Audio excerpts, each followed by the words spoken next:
Shri Gayatri tours and travels Chardham यात्रा complete travel plan. SIR పై Congress MP Shashi Tharoor కీలక వ్యాఖ్యలు చేశారు. స్టాన్ఫోర్డ్ ఇండియా కాన్ఫరెన్స్ లో India that is Bharat round table సమావేశం జరిగింది. బెంగాల్లో ఎస్ఐఆర్ వల్లే బీజేపీ గెలిచిందంటూ థరూర్ సంచలన కామెంట్స్ చేశారు. 91 లక్షల ఓట్లు బెంగాల్లో తొలగించారు. అయితే ఇందులో 34 లక్షల మంది తిరిగి అప్పీల్ చేసుకున్నారని, ఇక బీజేపీ గెలుపు మార్జిన్ బెంగాల్లో చూసుకుంటే ఇందుకు సరిసమానంగా ఉందంటూ కాంగ్రెస్ ఎంపీ శశి థరూర్ వ్యాఖ్యానించారు. బెంగాల్లో లక్షల మంది ఓటు హక్కు కోల్పోవడం ఆందోళనకరమంటూ శశి థరూర్ ఈ సందర్భంగా మాట్లాడారు. ఇక కేరళలో కాంగ్రెస్ గెలుపు కూడా ఎస్ఐఆర్ తో లాభం జరిగి ఉండొచ్చన్నారు థరూర్. ఇక సిపిఎం డబుల్ ఓట్ల తొలగింపు తమకు కలిసి వచ్చిందంటూ శశి థరూర్ వ్యాఖ్యానించారు. ఎస్ఐఆర్ ను మొదటి నుంచి కాంగ్రెస్ పార్టీ వ్యతిరేకిస్తున్నటువంటి అంశాన్ని ప్రస్తావించడం జరిగింది.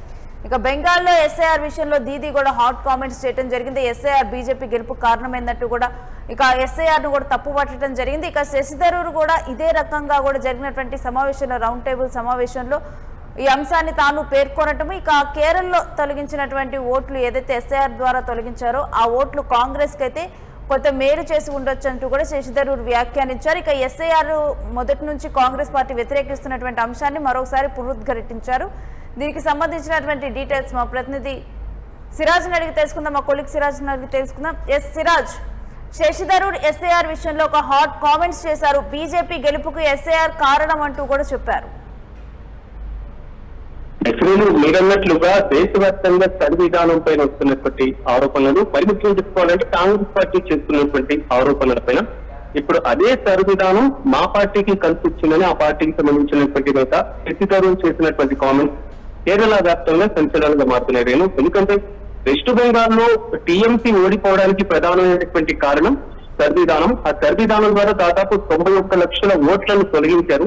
ఆ తొలగించినటువంటి ఓట్ల పైన దానిపైన టీఎంసీ న్యాయస్థానానికి వెళ్ళడం, సుప్రీంకోర్టుకి వెళ్ళడం, సుప్రీంకోర్టు కీలకమైనటువంటి గైడ్లైన్స్ ఇచ్చినటువంటి పరిస్థితి. ఓటర్లలో ఏదైతే నమోదుకు సంబంధించి దరఖాస్తులకు సంబంధించినటువంటి మార్జిన్ అనేటువంటి అంశాన్ని తీసుకొచ్చినటువంటి పైన ఈ మొత్తాన్ని గమనించినప్పుడు సర్ విధానం ద్వారా వెస్ట్ బెంగాల్ టీఎంసీ ఒకవేళ ఓడిపోయినటువంటి సందర్భం ఉంది కాబట్టి కేరళంలో కాంగ్రెస్ పార్టీ సర్ విధానం వల్లే గెలిచింది.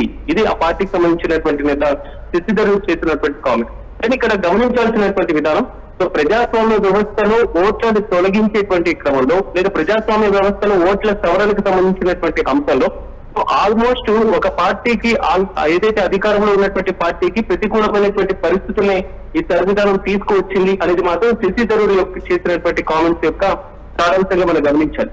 ఎందుకంటే ఇప్పటికే కేరళంలో కమ్యూనిస్టు పార్టీలు ఓడిపోవడం, కాంగ్రెస్ పార్టీ అక్కడ పూర్తి స్థాయిలో యూడీఎఫ్ ప్రభుత్వం అధికారంలోకి రావడం, ఇంకా ముఖ్యమంత్రి అభ్యర్థిని ఫైనల్ చేయలేదు. ఆ పార్టీకి సంబంధించినటువంటి ముఖ్యమంత్రికి సంబంధించిన ప్రక్రియ పరంపర అయితే సాగుతుంది, అది సెకండరీ.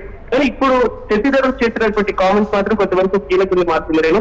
ఎందుకంటే ప్రధానంగా ఆయన స్టాన్ఫోర్డ్ ఇండియా కాన్ఫరెన్స్ లో ఇండియా దట్ ఈస్ భారత్ అనేటువంటి ఒక రౌండ్ టేబుల్ మీటింగ్ జరిగింది.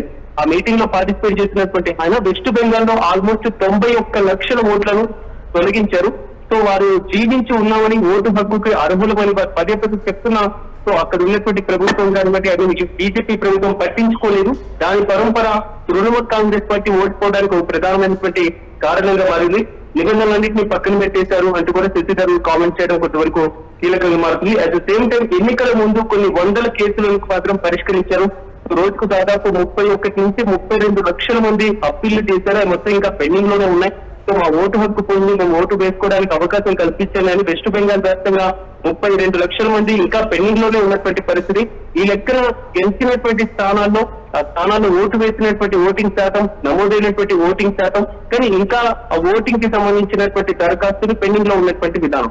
ఈ మొత్తాన్ని గమనించినప్పుడు తృణమూల్ కాంగ్రెస్ పార్టీ మమతా బెనర్జీ ఓడిపోవడానికి ఈ సర్విధానమే వెస్ట్ బెంగాల్ లో కీ రోల్ పోషిస్తుంది అనేది మాత్రం దేశవ్యాప్తంగా చర్చ జరుగుతుంది. కానీ కాంగ్రెస్ పార్టీ కేరళంలో గెలుపొందడానికి కూడా ఈ సర్విధానమే కీ రోల్ అంటూ శశి థరూర్ వ్యాఖ్యానించారు. అంటే అక్కడ టీఎంసీ ఓడిపోవడానికి ఇదే కారణమైంది, ఇక్కడ సొంత పార్టీ గెలవడానికి కూడా సర్విధానమే కారణమైంది అనేది మాత్రం శశి థరూర్ చెప్తున్నటువంటి సారాంశం.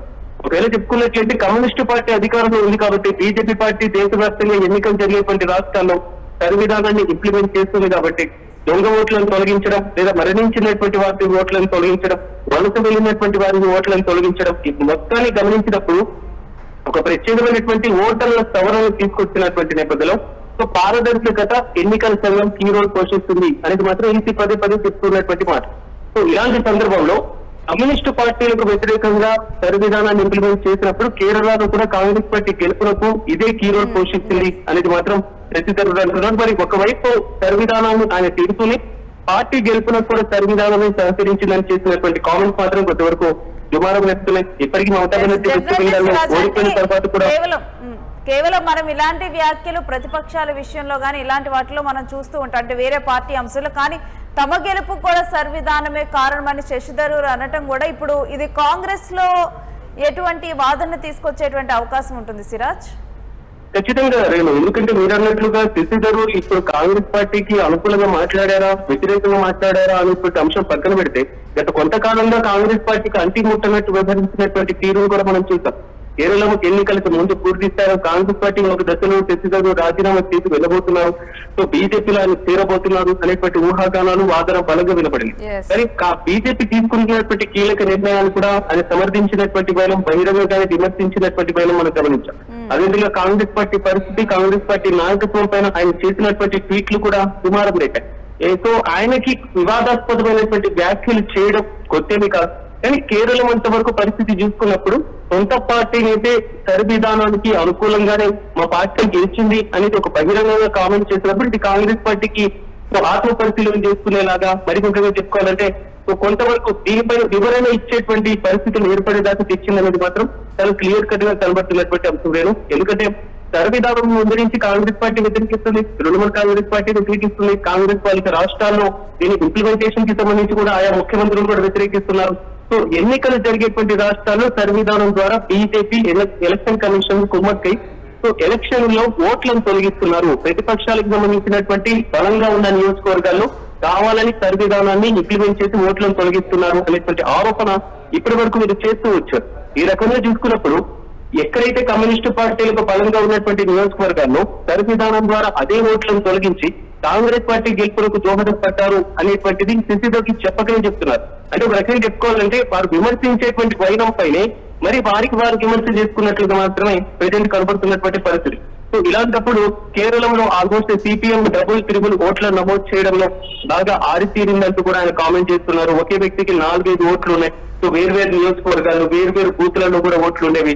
సో ప్రక్రియను కేరళంలో బాగా ఇంప్లిమెంట్ చేశారు. సో ఇంప్లిమెంట్ చేశారు కాబట్టి ఆల్మోస్ట్ ఇక్కడ కమ్యూనిస్ట్ పార్టీలు ఓడిపోవడానికి పోషించింది విధానం, కాంగ్రెస్ పార్టీ గెలవడానికి పోషించింది విధానం. సేమ్ టైం కేరళం, తమిళనాడులో కూడా, వెస్ట్ బెంగాల్లో కూడా లక్షల ఓట్లను తొలగించారు. సో అక్కడ ప్రభుత్వాల అధికారంలో ఉన్నటువంటి వాటికి విధానం అనేది ఒక పెద్ద దెబ్బలాగా మారింది. అందుకు మాత్రమే వాళ్ళు ఓడిపోయారు. అట్ ద సేమ్ టైం కేరళంలో కూడా కమ్యూనిస్టు పార్టీకి సంబంధించినటువంటి ఓడిపోవడానికి విధానం కారణం అంటూ ఆయన చేసినటువంటి కామెంట్. సో ఇప్పుడు కాంగ్రెస్ పార్టీ దీన్ని ఏ విధంగా పరిగణలోకి తీసుకుంటుంది, శశిధరూర్ చేసినటువంటి కామెంట్స్ ఏదైతే ఉన్నాయో దీనిపైన కాంగ్రెస్ పార్టీ ఎలాంటి నిర్ణయం తీసుకోబోతుంది, ఏ విధంగా స్పందించబోతుంది, ఇప్పటి వరకు విధానాన్ని చెప్పినటువంటి ఆ నేతలు ఇప్పుడు శశిధరూర్ చెప్తున్నటువంటి ఈ కామెంట్ పైన ఎలా స్పందించబోతున్నారు అనే దానిపైతే ఉత్కంఠ కొనసాగుతుంది. మరోవైపు వెస్ట్ బెంగాల్ ఒకసారి మనం పరిశీలించినప్పుడైనా ఇప్పటికే మమతా బెనర్జీ సుప్రీంకోర్టును ఆశ్రయించారు. మళ్ళీ మార్జిన్ కి సంబంధించినటువంటి ఇష్యూ వస్తూనే ఉంది. సో నమోదైనటువంటి ఓట్లు, పెండింగ్ లో ఉన్నటువంటి ఓట్లు, ఏదైతే దరఖాస్తులకు సంబంధించి మొత్తం అంశం ఇప్పటికీ న్యాయస్థానాల్లో ఉన్నటువంటి నేపథ్యంలో తాజాగా శశిధరూర్ చేసినటువంటి ఈ కామెంట్ తో మరోసారి కాంగ్రెస్ పార్టీ ఇరకాటంలో పడింది. అట్ ద సేమ్ టైం బీజేపీని విమర్శించేటువంటి వైనంలో తృణమూల్ కాంగ్రెస్ పార్టీకి ఇది ఒక అవకాశంగా మారింది. మొత్తం మీద ఈ విధానం అనేది మాత్రం కొంతవరకు అటు ఇటు అంటే అధికార ప్రతిపక్షాల మధ్య ఒక పూర్తి స్థాయిలో విమర్శ ప్రతి విమర్శలకు ఒక కేంద్ర బిందువుగా మారుతుంది అనడంలో ఎలాంటి అతిశయోక్తి లేదు. Right, thanks for the details Siraj. ఇక ఎస్ఐఆర్ పై కాంగ్రెస్ ఎంపీ శశిధరూర్ కీలక వ్యాఖ్యలు చేశారు. ఇది తీవ్ర చర్చనీయాంశంగా మరి స్టాన్ఫోర్డ్ ఇండియా కాన్ఫరెన్స్ లో ఈ వ్యాఖ్యలు చేయడం జరిగింది. ఇక బెంగాల్లో సర్వర్లే బీజేపీ గెలిచిందంటూ తరూర్ వ్యాఖ్యానించారు. శశిధరూర్ ఈ వ్యాఖ్య వరకు అంటే ఒక కాంగ్రెస్ లో ఉన్నటువంటి లీడర్ గా మొదటి నుంచి కూడా ఈ విధానాన్ని కాంగ్రెస్ వ్యతిరేకిస్తూ ఉంది. సో ఇక్కడ వరకు కూడా తను చేసినటువంటి వ్యాఖ్యలు బాగానే అనిపించాయి. కానీ కేరళంలో ఇటు కాంగ్రెస్ గెలవడానికి ఈ విధానమే కారణం అన్నట్లు శశిధరూర్ చేసినటువంటి వ్యాఖ్యలు ఇప్పుడు తీవ్ర చర్చనీయాంశంగా మారాయి. ఇది కాంగ్రెస్ లో మరి ఏ విధంగా మారనున్నాయి ఈ వ్యాఖ్యలు? శశిధరూర్ ఎప్పుడు కూడా ఈ రకమైన హాట్ కామెంట్స్ చేస్తారు, ఉన్నది ఉన్నట్లుగా కూడా అంటే తాను ఏదైతే అనుకున్నారో అదైతే క్లియర్ గా చెప్పేస్తూ ఉంటారు, తాను ఏం చేయాలనుకున్నారో అదే చేస్తూ ఉంటారు. దీంతో కూడా ఆయన అనేక సార్లు కూడా అసలు పార్టీ మారుతారని ఈ రకమైన బిహేవియర్ తోనే ఆ రకమైన ఊహాగానాలు రావడానికి కారణమయ్యారు. మరి శశి థరూర్ చేసినటువంటి ఈ వ్యాఖ్యలు ఏ విధంగా మరి కాంగ్రెస్ లో మంటలు రేపనున్నాయి, ఏ విధంగా మరి దీని మీద కాంగ్రెస్ లో ఉన్నటువంటి నేతలు స్పందించనున్నారు అనేది అయితే చర్చనీయాంశంగా మారినటువంటి అంశంగా మనం చూడొచ్చు.